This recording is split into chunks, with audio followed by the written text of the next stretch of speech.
Hey y'all, it's Jennifer. Welcome back to my channel. Today I am coming to you with the mid-year book freakout tag. And this is one of my favorite tags to film every year. In fact, I think it is basically the only tag that I film every year. And this is just kind of evaluating how reading has been going up to this point, about 6 months through the year. I think there are maybe 10 questions. I feel like this tag changes year to year too. And I feel like every year I answer a different set of questions than I did the year previous. So I am just kind of answering the questions that I have been seeing going around this year. I think there are about 10 questions here and I am really excited about it. So let's go on and get into them. The first question is the best book that you have read so far in 2023. And if you have been following my channel this year, I think you probably know this has just been a bang up year for me in terms of reading. I think this is the year that I have had the highest ratings since being on booktube. And so I feel like there are a lot of options here. And so recently I did a video that was all of the 5 stars that I have had up to this point. And so I think really any of those could go here. But definitely, I think I have a couple of contenders for my actual favorite book of the year. The first of these is The Villa. I have been saying since I read this that I really do think it's probably going to wind up being my favorite book of the year. I didn't really see how anything could top it. Something kind of has topped it here this month, but I really am fond of The Villa. This is a book that kind of crept up on me. I had heard a bit about it before it was published, and I thought it was probably going to be my thing. But when I finally read it, oh my gosh, I was blown away. Really, the reason that I love this is that this is basically a retelling of Mary Shelley's life, specifically kind of the period in Mary Shelley's life when she is writing Frankenstein, when she, Lord Byron, and Percy Shelley and Clare, her stepsister, are at a villa in Switzerland. That is retold here as if they are a rock band that is at a villa in Italy. And so this has a dual timeline, which normally I will say, normally I feel like I'm pretty tired of that, but here it worked so well for me. Both timelines felt necessary. They were both really interesting retellings of aspects of Mary Shelley's life. And so this one was just a special one. I feel like I'm probably going to be one of the few that says this is one of their favorite books of the year, just because I really liked it because of how it retold Mary Shelley's life. But I think a lot of other people are going into this expecting a thriller, and I don't necessarily think that's what the book is. So I think I'm really interested to see what other people's perception of this is, but I really, really loved this. It crept up on me. It was really atmospheric, and I just thoroughly enjoyed the reading experience. In fact, I really do want to reread it, and I might reread it soon just to annotate it. The other contender for me for favorite book of the year is The Cruel Prince by Holly Black. I really do kind of just want to sub in the entire series here, the Cruel Prince trilogy, because I rated every single book in the trilogy 5 stars. And I read this trilogy this month in just a haze. I could not put it down. I could not stop thinking about it. This really is one of those books that reminds you why you love reading, and it kind of makes you feel like a child again. Remember when you used to read as a child and you were just genuinely obsessed with something? You were really obsessed with the characters. You just wanted to live in the world. I feel like as I've gotten into adulthood, that I find that that's a rarer occasion for me, that I'm just not nearly as invested in books as I used to be. And I have specifically felt that on booktube, and I thought, well, maybe that's just the way things are now. No. Reading a series like this has taught me that feeling is something that you should still be searching for, and it's out there. This is one of the many reasons why I still read YA, though I'm technically out of the YA age bracket, because I really do think authors working in YA are doing something that adult authors are not. And there's just something really interesting and complex about their characters that I feel like is really not present in adult fantasy novels. But this is a Fae book, so of course I was going to love it anyway. I really do love books about the Fae.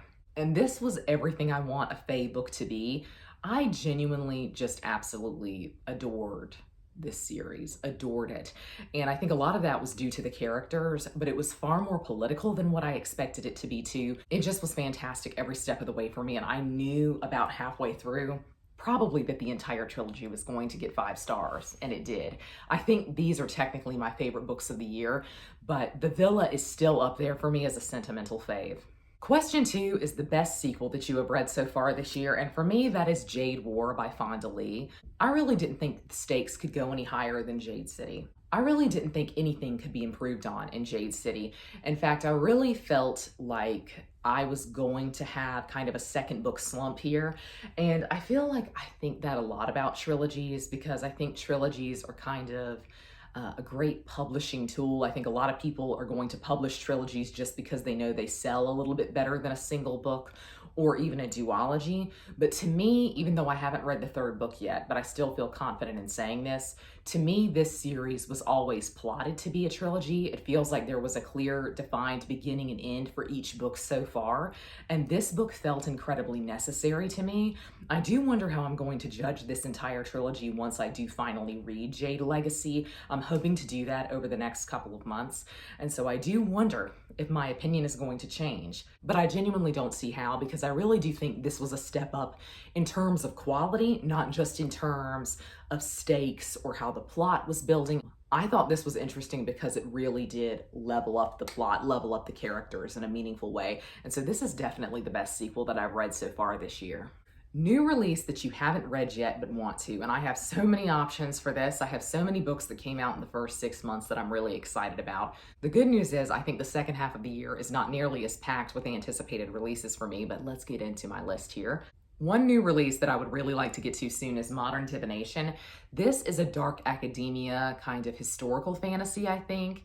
I started reading this and I don't really know why I put it down, but I've really been in a dark academia mood lately, so I think I'll probably pick this up sooner rather than later. This is one I've seen a lot of people talk about as kind of a book that crept up on them, kind of a sleeper hit a little bit. So I'm interested to see how I feel about this, because I've also seen the reverse, and a lot of people have put this as a disappointing read for them this year. But I'm really excited. Academic rivals to lovers is really a buzzword for me.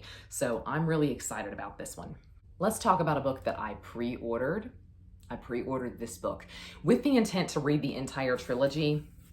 That is Chain of Thorns by Cassandra Clare. This is the last in the Last Hours trilogy by her, and I actually haven't read the second book in this trilogy. I started reading it, it seems like, when it came out a couple of years ago, and I just gave up because I knew I needed to reread the first book, and I thought, why not just wait until all 3 books are out and then I can power through the trilogy. I could probably vlog it. I know I'm going to love these because this is kind of her sequel series to The Infernal Devices. It's set in Edwardian England, and it's semi a retelling of Great Expectations, so say less. I'm really excited about this. Really, the reason that I have not picked this up is that I knew I was going to have to read all 3 books, and I would want to read them back to back, and I just didn't know how I would schedule that in, because as you can see, this book is over 800 pages long, and every other book in the trilogy is of a similar length, I believe. Crazy, but hopefully I will get to these before the end of the year. Believe it or not, Hellbent is also on my list by Leigh Bardugo, because I've been rereading Ninth House this month, and who was I when I rated that book 2 stars? Who was I? I'm obsessed with it now. I love it. And so I feel like I'm really going to love Hellbent. I want to put this here because I know this is a goal that I can achieve. I feel like as soon as I finish Ninth House, I will just automatically move into this.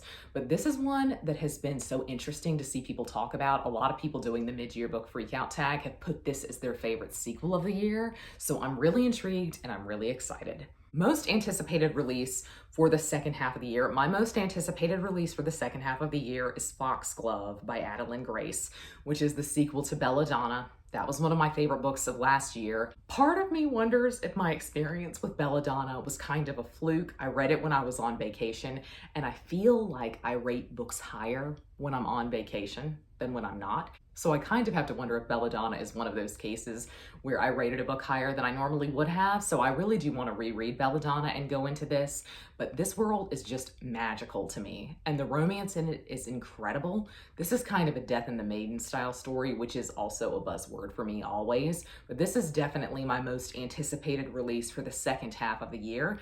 And I think Stephanie Garber's last book in Once Upon a Broken Heart trilogy comes out in September. That's also up there for me. Biggest disappointment of the year. Like I said, this has been a pretty positive reading year for me. I feel like I've rated a lot of books very highly. I feel like I've just been picking books that I really enjoy this year, which is great. But I have had a couple of duds.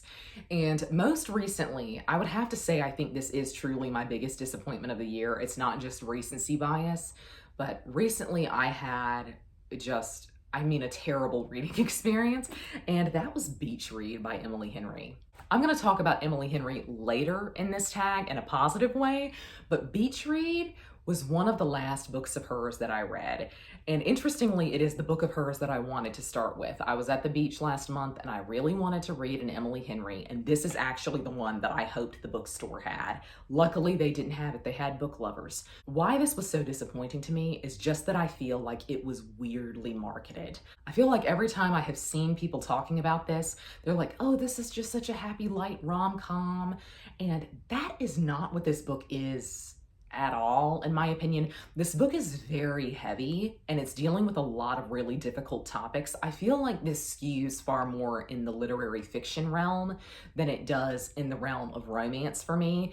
And I feel like this was the most lackluster of her romances. I have since read every romance that Emily Henry has put out, and I think this was easily just the least romantic romance. I think it was not as great in terms of character development as her other books, and I really just didn't appreciate being thrown into some really, really heavy subject matter that really depressed me. In fact, I was depressed every time I picked up the book. And that's not necessarily the book's fault. When you start reading the prologue, you know what this book is going to be. I feel like if you go in expecting the subject matter and kind of the conversations about grief specifically that go on throughout this book, I feel like you're set up to enjoy it more than I was. But I thought it was going to be like the other romances that she has written, which were kind of lighthearted and funny. And that was not the case here at all. And I am definitely the odd man out. I feel like a lot of people rate this as their favorite Emily Henry. Sadly, it just wasn't for me, and it's definitely my biggest disappointment of the year. Biggest surprise of the year, Briefly a Delicious Life by Nell Stephens. I know, when will I shut up about this book? But truly, when you talk about a book that was an absolute surprise to you, I feel like this is easily the one, because I just did not expect to love this the way that I did. I wouldn't have picked it up if I didn't think I would like it, but I guess I just thought, well, this will be a fairly forgettable historical fiction, and it was anything but.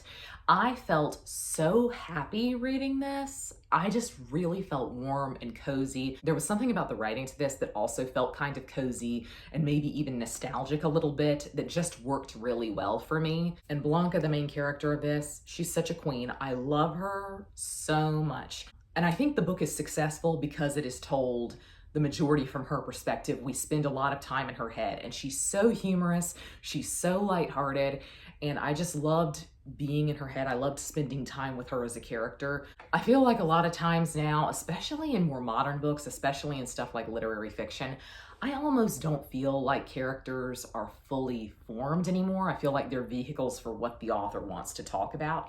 And Blanca is one of those rare cases where I thought, oh, wow, she is a fully formed person who could walk off the page and shake your hand. And I feel like that's rarer and rarer for me to come across, especially in the world of historical or literary fiction. And so this was just an absolute delight to me, and it absolutely was a surprise. Favorite new author? This is where I'm also going to talk about Emily Henry. Yes, Beach Read did not work for me, but every other romance of hers has. In fact, I feel like I should go back and rate a couple of her romances 5 stars, but I have given, I think, every other book of hers 4 stars. I love, love, love her way of writing banter. I know a lot of people talk about this whenever they talk about Emily Henry. I think that's truly her gift. Conversation between the love interests is so interesting and dynamic, and it's funny. It is truly laugh out loud funny, and it's really hard for a book to make me laugh. It's actually pretty rare that a joke in a book lands for me, and I found myself laughing out loud reading her books. I really find that there's a lot of emotional heart in them. I love the way that she wants to talk about the romance industry specifically. This is just genuinely fascinating stuff to me, because I guess I always thought contemporary romance was just cotton candy fluff and there was nothing meaningful going on in it. And you know what? That's fine. Even if nothing meaningful is going on in it, if you enjoy it, that's the point of reading. But I really liked how she discussed some deeper issues and topics throughout her books. Beach Read is the exception. That was really heavy and that was really deep in a way that I really wasn't searching for. When I want to read a romance, I don't necessarily want it to be this heavy. But a lot of her other books really interrogate romance tropes and kind of who gets the girl or who gets the guy at the end. And I think that's really interesting. It's very tongue-in-cheek, it's very fourth wall breaking, and I just really, really appreciate it. I would love to be in an English master's program writing on her books, because I think it would just be fascinating to write an essay about some of the stuff she talks about. She's definitely my favorite discovery of the year, and I can't wait to read what comes next from her. Newest fictional crush. Please hear me out. Don't judge me here. Please don't judge me. It is The Bridegroom from Ninth House. If you have not read Ninth House, I'll tell you, the bridegroom is a ghost. He's a ghost that potentially is a murderer. I said what I said. I'm in love with him. I would go out with him. I think he could be helped. I mean, I think he could be saved. I could fix him. I think I could. It's really just his demeanor for me. He rarely says anything, and I just love that. I love kind of a quiet hero. He is not the love interest in this series whatsoever. In fact, this series really doesn't have a whole lot of romance going on in it, but I am constantly just in my head telling the main character, Alex, like, girl, you need to look at him a little bit closer, because I kind of have a thing for him. It is what it is. I've admitted it. I have a crush on a ghost in this book. Newest favorite character, Jude from The Cruel Prince, from the Folk of the Air trilogy. This woman can do no wrong, truly. Whatever she says is correct. She may go about it in the wrong way, but she's right. She could tell me the sky is green, and I would say, Jude, you're so correct. Even though I see it as blue, I'm sure it really is green. She can do no wrong by me. I am obsessed with her. Everything I wanted her to do, she did. And that's so fun. That's so validating as a reading experience. You're often rooting for characters to really get their revenge and take it out on the characters that have been mean to them. And that's kind of what The Cruel Prince is a little bit. And every time Jude gets somebody, it's exactly in the way I wanted her to. Is she a nice person? No. Is she somebody that you want to hang out with? Probably not.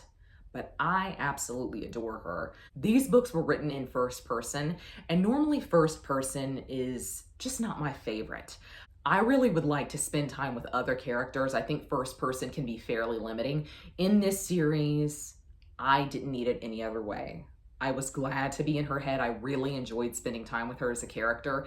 And in fact, I would have been disappointed had we gotten other people's perspectives, because it was so interesting to see things through her eyes. She was such an interesting character, truly. So she's definitely my favorite character that I have read all year. I'm still thinking about her. It's been weeks since I finished this series, and I constantly think about Jude. A book that made you cry? I really struggled with this. I guess I recently cried rereading A Tale of Two Cities. It wasn't as bad for me the second time around as it was the first time. But what got me this time around was like instances of foreshadowing when you knew something bad was going to happen, and the first time you're reading it, you don't know that's coming. I think it's probably the only book that has made me emotional this year. Last but not least is a book that made you happy. I really don't know. I guess I could say any other Emily Henry here, because certainly they did make me feel very happy. I feel like just in general, because this has been such a great reading year for me, such a positive reading year for me, I think nearly everything that I have read has been a book that made me happy, which is really great to say. But I think maybe I will say The Adventures of Amina al-Sirafi is one that made me happy. I feel like I was reading this constantly with a smile on my face. I just loved this.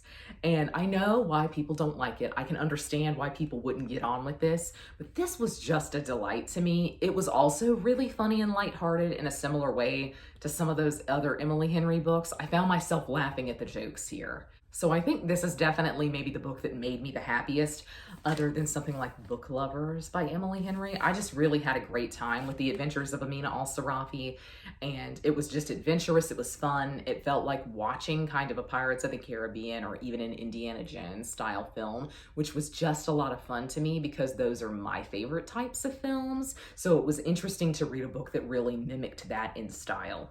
All right, so that was the mid-year book freakout tag. I would love to know your answers to these questions down below. I would love to know your favorite and least favorite books of the year so far, but that is going to be all from me today. I hope you're all having a great week. Happy reading. Goodbye.